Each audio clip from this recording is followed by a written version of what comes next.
Boa tarde, pessoal. Hoje vamos dar início ao estudo dos grandes grupos de plantas, né? Então, a gente vai ver um pouco sobre a diversidade de plantas. A página no livro de vocês é 82.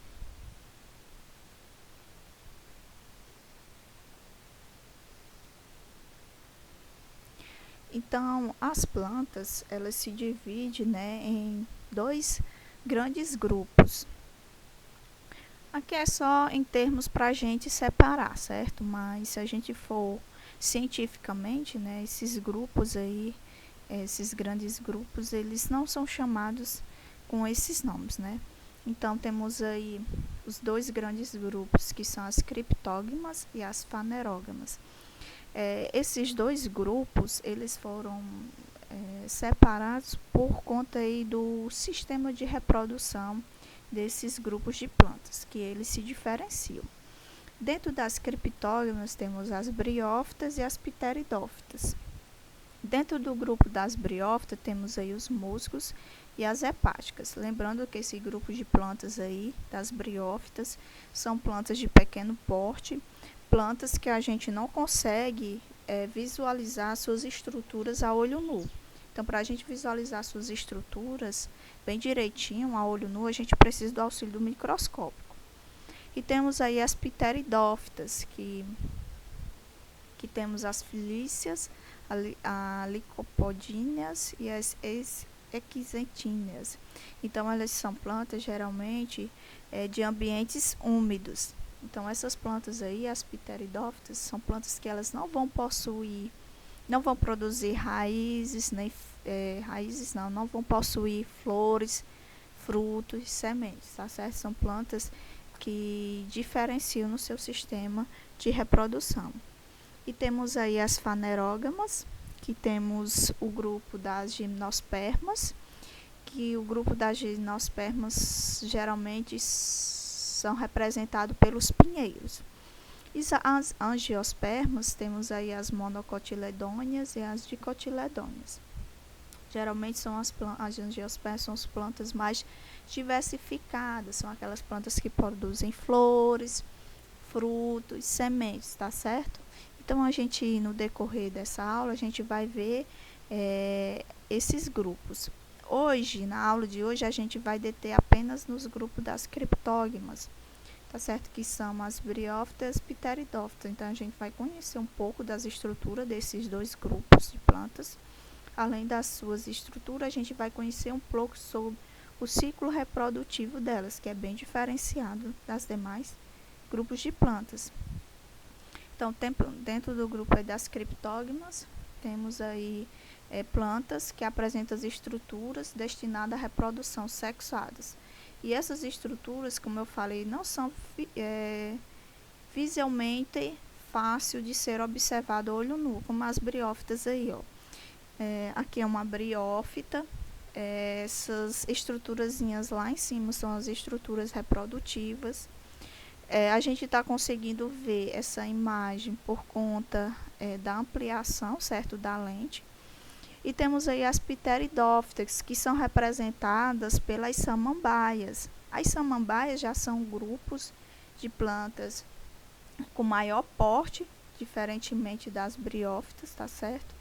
No caso aqui as pteridófitas. Porém, o sistema de reprodução delas a gente não consegue visualizar, tá certo?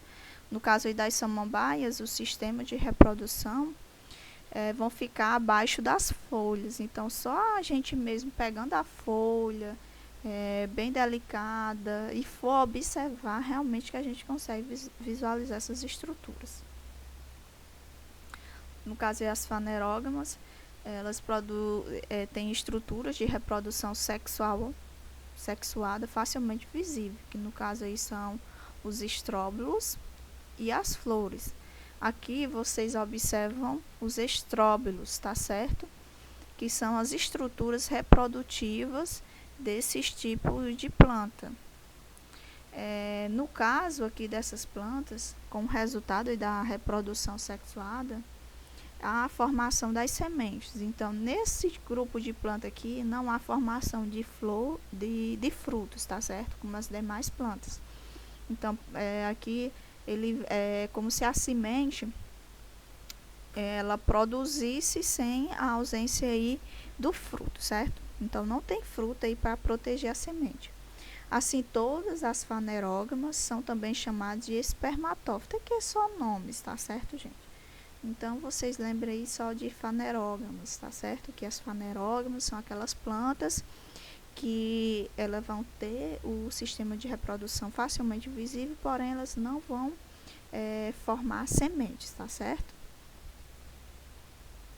Temos aí, no caso das criptógamas, as briófitas. Então, as briófitas são aquelas plantas avasculares. Quando eu falo avasculares, isso significa que elas não têm sistemas condutores de seiva, como xilema e floema. Então, esse transporte de substância que vai acontecer dentro do interior dessas plantas, elas vão acontecer lentamente, de célula a célula, certo? Diferentemente dos outros grupos de plantas de maior porte, que vão ter o sistema vascular, tá certo? De seiva, condutores de seiva. No caso aqui dessas plantas, por elas não possuírem sistema vascular, né, de condução de seiva, elas são plantas de pequeno porte. É por esse motivo. Então, já que elas não possuem essa condução de seiva rapidamente, então elas não conseguiram se desenvolver para ser uma planta de grande porte. Aí temos o exemplo aqui dos musgos e das hepáticas. Essas plantas, gente, geralmente são encontradas em ambientes úmidos, em ambientes onde tenha grandes quantidades de água, tá certo? Temos também, dentro do grupo das pteridófitas, as samambaias e as avencas. Então, essas daqui, nesse caso, como são plantas de grande porte, eles já vão possuir o sistema vascular, né? Então, eles vão possuir os vasos condutores, como xilema e floema. Por esse motivo, são plantas maiores. E essas plantas, elas são constituídas por raízes, caules e folhas, tá certo? Ao contrário das briófitas. As briófitas, elas não vão possuir raízes, nem caule, nem folhas, tá certo? Aquelas estruturinhas que a gente viu ali apresentam outros nomes, como a gente vai ver posteriormente. Dentro do grupo das fanerógamas, temos aí as gimnospermas e as angiospermas. As gimnospermas são plantas vasculares com o corpo organizado em raízes, caule e folhas, e cuja estrutura reprodutiva é o estróbilo, com formação de semente. Então, essas, no caso das gimnospermas, estão representadas principalmente pelos pinheiros, como eu mostrei na frente. Já as angiospermas são plantas vasculares, né, que quando eu falo plantas vasculares, eu estou me referindo àquelas plantas que possuem sistema de condução de seiva, como o xilema e floema. Então, são plantas de grande porte. Então, essas plantas elas vão ser organizadas em raízes, caule, folhas e flores. Aí, nesse caso, há a formação de sementes que ficam abrigados no interior do fruto. Então, já as angiospermas são aqueles grandes grupos de plantas, tá certo? Aquelas plantas que produzem frutos e produzem sementes, tá certo? Então, esse grupo de plantas, as angiospermas, é um grupo bem diversificado, que corresponde aí a mangueira, a jabuticabeira, bromélias, palmeiras e muitas outras plantas, tá certo? São as plantas frutíferas. Temos aqui, né, os exemplos das gimnospermas, que é o pinheiro. Temos o exemplo das angiospermas. Aqui são plantas, como vocês podem perceber, plantas que apresentam flores, tá certo?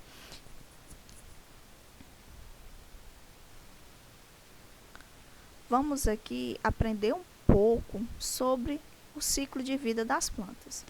Vamos aprender o que? Não é para vocês memorizar esse ciclo de vida dessas plantas, não. É só para vocês terem uma noção de como a reprodução nessas plantas acontece, tá certo?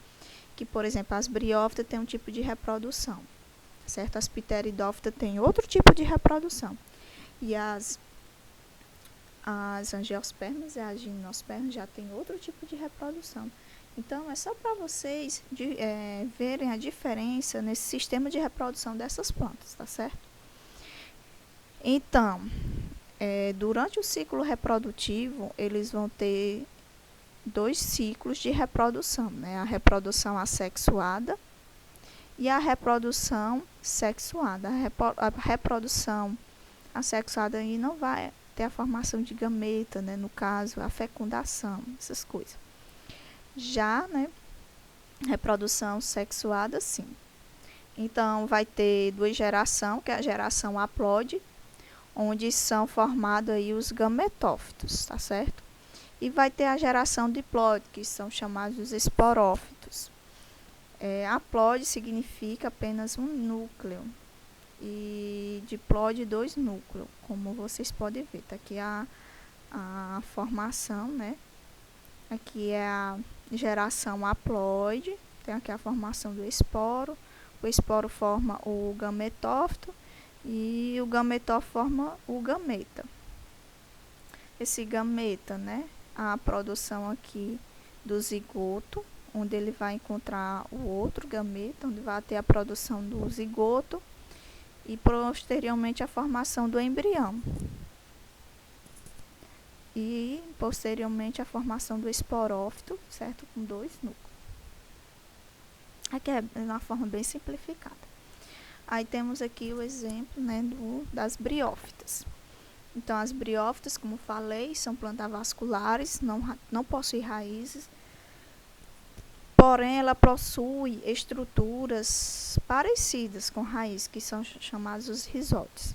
A gente chama estruturas parecidas com as raízes porque são elas que fixam ao substrato. E são elas, esses rizóides, que vão captar os nutrientes, tá certo? As substâncias para ser absorvida pela planta. Temos aqui, ó, os rizóides, a superfície do solo. Então, esses rizóides estão abaixo da superfície do solo, né? Já estão aqui em contato com o solo. Temos o calóide, que é bem parecido com o caule, os filhoides, que são parecidos com as folhas, e temos aqui a cápsula e a seta. Lembrando que a cápsula e a seta, elas vão formar as estruturas envolvidas na reprodução assexuada, tá certo?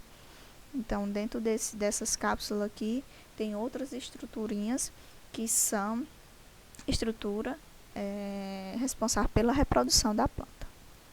Então, as briófitas absorvem água e sais minerais, substâncias que são transportadas de forma lenta dentro do interior, certo, da planta. Por que é lenta? Porque ela vai ser transportada de célula a célula para demais partes da planta. Né? Vai ter desde os rizóides vão absorver essas substâncias. Aqui tem célula. Então, elas vão ser transportadas de célula a célula. Quando eu falo de célula a célula, pessoal, esse transporte de substância é lento, tá certo? É lento, porque eles não possuem os vasos condutores. Então, se são lentos, por isso que essas plantas são plantas de pequeno porte. Então, elas não conseguem crescerem muito por conta aí dessas características. Então, a ausência de vasos condutores de seiva limita o tamanho dessas plantas, que facilmente ultrapassa 20 centímetros de altura. Então, 20 centímetros seria aquelas briófitas bem grandes mesmo, tá certo? São encontradas em ambientes úmidos, né? Outra característica dessas plantas. Então, esses ambientes úmidos já são para facilitar durante a reprodução. Temos aqui, ó, o musgo crescendo em um tronco de uma árvore. Veja o detalhe das estruturas reprodutivas. Perceba que a gente, ao olho nu, pessoal, a gente vai conseguir ver só isso aqui. A gente pensa que é até um lodo, tá certo? Ou então um matinho, né? Como algumas pessoas falam, mas não, isso aqui é um musgo. E essa estrutura aqui só foi possível observar numa lupa, com a lupa boa, ou então ao microscópio, tá certo? A gente consegue visualizar essas estruturas. A olho nu a gente não consegue. A geração duradoura, ou seja, a geração mais longa, a fase mais longa dessas plantas é chamada de gametófita. E a fase temporária, ou seja, a fase mais curta, é chamada de esporófitas, né? Que é a fase onde os esporos vão cair, tá certo? Para realizar a reprodução. Quando você observa um musgo verde, com rizóides, caulóides e filóides, você está diante de um gametófito, né? Então, aquela estruturinha lá são as estruturas mais duradouras, tá certo? No caso, o rizóide, o caulóide e o filóide, tá certo? Já que as estruturinhas mais em cima são os esporófitos, certo? A fase esporófita, a fase... Isso é uma fase de reprodução, a fase mais rápida. Então, as hepáticas, que é o grupo, né, de briófitas, como os musgos, elas têm o corpo achatado, preso ao substrato por rizóides, e mede cerca de 5 a 10 centímetros de comprimento. Os conceptáculos são estruturas que produzem pacotes de células que, lançadas no ambiente, promovem a reprodução vegetativa das hepáticas. É como se esses conceptáculos, gente, fossem os esporos. E esses esporos, eles são lançados, certo? Geralmente na água, e são levados pelo vento, pela água. Daí o processo de reprodução continua, né? Esses conceptáculos, eles vão dar origem a uma planta jovem e posteriormente uma planta adulta. Aqui é um ciclo de vida, certo? Da briófita. Vamos ver aqui, no caso, o musgo, certo? Está representado aqui esse grupo musgo. Temos aqui, né, os rizóides, filhoides, que é a fase duradoura, que é a fase mais temporária, a fase mais rápida, tá certo? Que é a fase esporófita, né? Temos aqui o gametófito, que é a fase mais longa, e o esporófito, a fase mais curta. Logicamente, que produzir os esporófitos, quando eles estiverem maduros, eles vão ser soltos, né? Quando a cápsula ela está seca, né, está pronta, ela é solta os esporos. Em outra parte, né, esses esporos eles vão se desenvolver no gametófito, aqui no gametófito masculino e aqui o gametófito feminino. Então, dentro dessas cápsulas aqui, vai ocorrer o que? A produção de esporos para a formação do gameta masculino e para a formação do gameta feminino. Aliás, eu não posso nem chamar de gameta, tá certo, pessoal? É gametófito mesmo. Então, aí a formação do gametófito masculino e gametófito feminino. Dentro do gametófito masculino vão ter lá os anterozóides, tá certo? Que são essas estruturazinhas aqui que contém um flagelo, tá certo? E dentro lá dos arquegônios, que é o gameta feminino, temos lá a oósfera. Então, aqui é o gameta, o arquegônio, tá certo? Aqui o arquegônio, que é o feminino.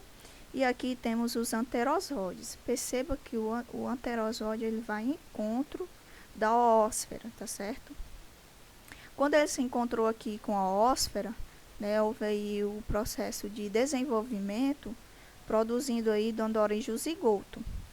É importante, né, por isso da importância dessas plantas serem encontradas em ambientes aquáticos, em ambientes úmidos, porque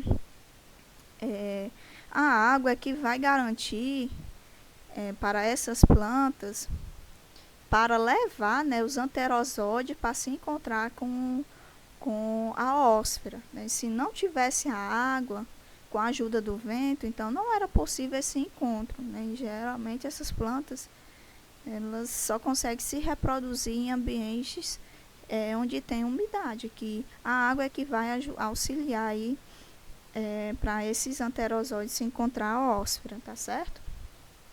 Então, a formação do zigoto e, consequentemente, a formação do embrião, aqui é a planta jovem, né? Desenvolvimento do esporófito o ápice do gametófito feminino.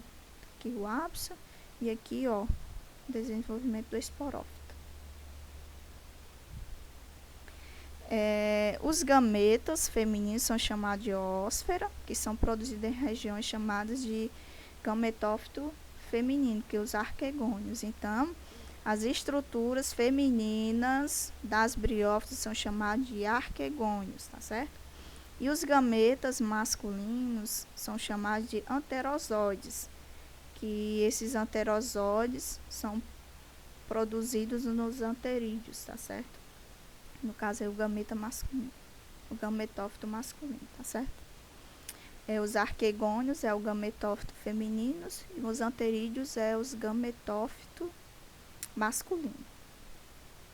E tudo isso aí, gente, é produzido em uma planta só, tá certo? Esse esporo, ele vai dar origem, é um esporo da cápsula, ele vai dar origem ao gametófito masculino e o outro esporo vai dar origem ao gametófito feminino, tá certo? Os anterozóides, eles têm flagelos e locomovem em meio aquoso até atingir o arquegônio, onde estão a ósfera. As viriófitas, então, dependem de umidade e formação de um filme de água para o deslocamento dos anterozóides em direção à ósfera, para que ocorra a fecundação e se complete o ciclo reprodutivo. Por isso que essas plantas são encontradas em ambientes úmidos. Aqui as hepáticas, certo? Já as pteridófitas, né? Aqui já é outro grupo de plantas, que a gente vai ver outra particularidade dessas plantas. Eles possuem tecido de sustentação, são aquáticos na sua maioria em ambientes terrestres ou úmidos, ou seja, são plantas que gostam de umidade, tá certo? Apresenta condução rápida de seiva, ou seja, essas plantas aqui, pessoal, já vão possuir o sistema condutor de seiva, xilema e floema. Por isso que ela é um pouquinho, bem mais maior, né, do que as briófitas. Aqui está esquematizado o desenho de uma samambaia. Observe as raízes, o caule e as folhas, formando diversos folíolos, que são essas estruturazinhas parecidas com folhas, certo? E as folhas jovens são chamadas de báculos, que são aqui, certo, gente? Aqui dentro. Tá aqui, ó, a folha jovem. Temos o caule, as raízes, os folíolos e a folha jovem, tá certo? Aqui é uma samambaia. Abaixo aqui dessas folhas que a gente consegue observar os pontinhos amarelos, que são o sistema reprodutivo dessas plantas. Aqui é a samambaiaçu, tá certo? Que é uma pteridófita de cário aéreo. Aqui ela pode medir 2 metros. Então, digamos que essa planta aqui é a planta mais grande, certo? Dentro do grupo das pteridófitas. Geralmente elas não... Aqui são as plantas maiores, de grande, né? Já são mais de grande porte. Vamos lá ver um pouco do sistema reprodutivo. Temos aqui as filícias, que são representadas pelas samambaias. Temos aqui, ó, naquela parte, temos aí as folhas, né? As folhas não, os folíolos. E abaixo dos folíolos, temos essas estruturazinhas aqui amarelas. E essas estruturas em amarelas são chamadas de soros. Eles possuem, né, folhas grandes e geralmente divididas em folíolos. Desenvolvem estruturas chamadas de soros na fase inferior das folhas, em que são formados esporos. São finilíceas, as samambaias, as avencas e as pteridófitas, aquática de pequeno porte, como é o caso aí dos gêneros Azalea, Salvinia, Massilia. Então aqui, gente, são plantas que possuem essa característica, né? Todas elas, como eu falei, possuem os soros abaixo das folhas, tá certo? Aí o sistema reprodutivo dessas plantas. Já as licopodinhas, elas vão diferir desse grupo. Elas possuem já o esporângio, tá certo? Como uma estrutura reprodutiva. São plantas também de pequeno porte, de 5 centímetros a 30 centímetros. Possuem folhas pequenas com ausência de soros. As folhas localizadas na extremidade dos ramos abrigam as estruturas reprodutivas, que no caso aí o esporângio vão produzir os esporos. São membros do grupo as licopódios, as celanginas, ambos comuns em áreas muito úmidas da Mata Atlântica. Então, essas plantas a gente não vai ser possível encontrar aqui na Caatinga, tá certo? Que são plantas que gostam de ambientes úmidos, até pela questão do seu sistema de reprodução, como elas se reproduzem, elas precisam de umidade, tá certo? As quisentinas, temos aqui o esporângio e a folha. Perceba que a folha é em forma de escama, né? Uma folha bem diferenciada. São plantas que alcançam de 20 a 80 centímetros. Possui folhas reduzidas a simples escamas. Os esporângios estão localizados no ápice do caule, organizados em estrutura semelhante ao estróbilo. São representados por um único gênero esquiseto, conhecido popularmente como cavalinha. Comuns em solos alagados, à beira de lagos e rios. Então, como vocês perceberam, são plantas que são encontradas em ambientes úmidos, certo? Em ambientes com água. Está aqui a estrutura, pessoal, do soro de uma samambaia. Então, aquele soro, esse pequeno pontozinho amarelo aqui, ele foi cortado ao meio. E ele foi ampliado, né, no microscópico. E só assim a gente consegue visualizar as estruturazinhas que tem dentro dele. Ó. Temos os esporângios. Que esses esporângios, pessoal, é onde são produzidos esporos, tá certo? Onde são guardados os esporos. Tá aqui os esporângios, tá aqui os esporos. Os esporos são tipo essas sementinhas bem pequenininhas. A gente também só consegue visualizar no microscópio. Aqui é a superfície da folha, aquela partezinha verde, né? Aqui é um indúzio, que é um redor, né, do solo. Esquema ilustrado, né, do corte transversal do fólio fértil da samambaia. Vamos aqui ao ciclo de reprodutivo dessa pteridófita, né? O esporófito é a fase duradoura e o gametófito fase temporária.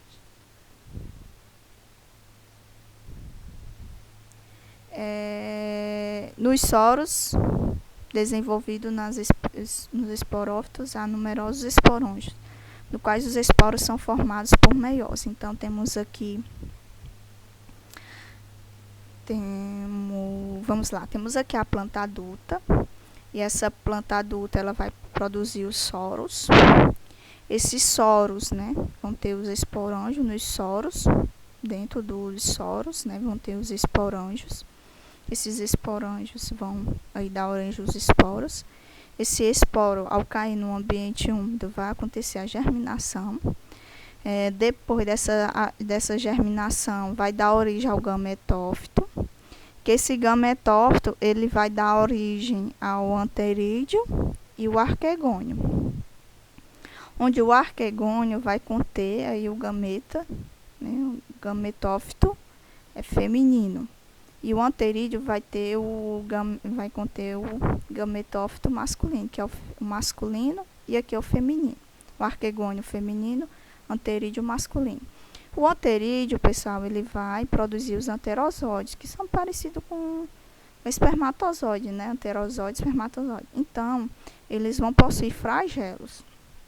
E a ósfera é como se ela tivesse um núcleo. E esse núcleo ele vai receber o anterozóide. Isso aqui, pessoal, né, esses anterídeos, essa ósfera, eles são todos levados pela água, pela corrente de água, uma aguinha pouca, certo, pessoal? Não é muita água, não. E pelo vento. Então, só assim é possível esse anterozóide ir em contra a ósfera. Mas se a gente for analisar, né, eles estão pertinhos, eles vão cair pertinho. Então, com a ajuda da água, com a ajuda do vento, eles vão conseguir fazer aí, realizar a fecundação, tá certo? Então, posteriormente, depois da fecundação, a formação do zigoto, e esse zigoto vai dar origem ao gametófito e esporófito, tá certo? Digamos que aqui já é a planta jovem. E essa planta jovem vai se desenvolver, dando origem à planta adulta, e assim vai começar novamente o ciclo reprodutivo. Aqui mais um resumo do que vai acontecer, tá certo? Com os esporos lá da samambaia, que é o prótalo de samambaia. Temos aqui os arquegônios e os anterídeos. E aqui são os rizóides. Os esporos lançados no solo podem se desenvolver originando os gametângios, que são chamados prótalos. Os prótalos haploides são sempre muito reduzidos em tamanho, medindo cerca de 2 centímetros de largura. Em um mesmo indivíduo diferenciam os gametângios masculinos, que são os anterídeos, e o feminino, que são os arquegônios. O prótalo é, portanto, hermafrodita. Ela vai ter os gametângios masculinos e os gametângios femininos, certo? Tudo numa estruturinha só, certo? Tudo dentro desse prótalo. Arquegônio e anterídeo, certo? Feminino e masculino. Então, no caso, é hermafrodita. Os anterídeos produzem anterozóides, que são os gametas masculinos dotados de flagelos e capazes de locomover-se até outras regiões do prótalo, desde que haja meio aquoso para locomoção e a ajudinha também do vento, né? Os arquegônios produzem gametas femininos e a ósferas permanece no interior dessas estruturas. Pronto, pessoal, era só isso que eu tinha para mostrar para vocês. Obrigada. Até a próxima aula. Na próxima aula a gente vai dar continuidade a esse grupo de plantas, tá certo?